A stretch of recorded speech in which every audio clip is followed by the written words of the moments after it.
Hello guys, good afternoon. So, ayun nga, kakatapos lang natin magpa-apostle sa DFA.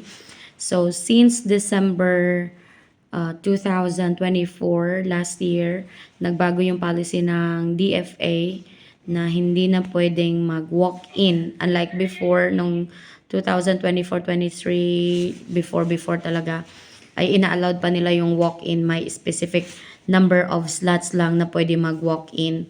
So, ngayon is, kailangan na talaga mag-book online. But on my case, ang nangyari sa amin is, inallowed kami mag-walk-in ng DFA.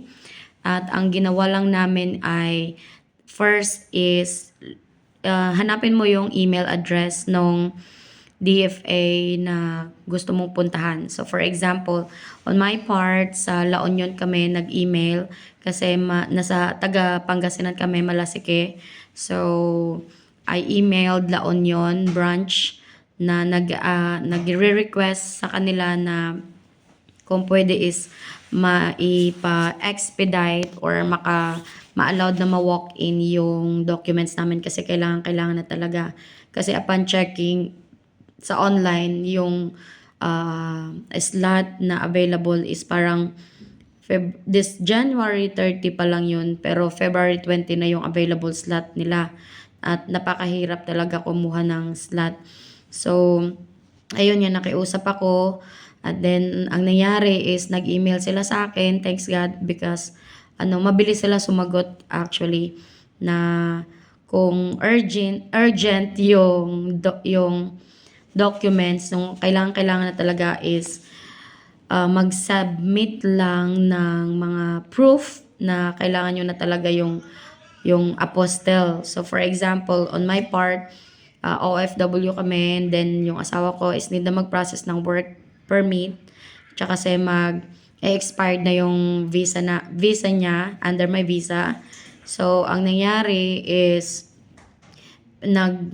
sinend namin yung proof sa DFA na ayun nga na may kontrata na yung asawa ko, and then nakiusap ako kasi hindi siya makaka-start until hindi ma-process yung work visa niya kasi illegal yun na mag-work ka na wala pang work visa.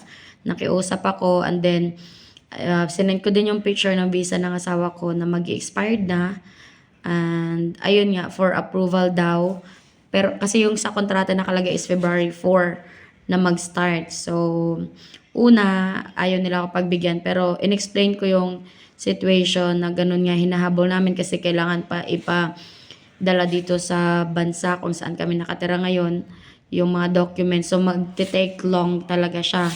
Kung mag-wait kami February 20, baka ayawan na kami ng employer. So, ayun nga, ang ginawa ko is nag-email tsaka nag-submit ng mga documents na hinihingi lang nila para ma-allowed kanila na mag-walk-in. Ayun po. So, share ko lamang po yung mga nangyari sa amin sa pag-process ng documents. At maraming salamat. Have a nice day.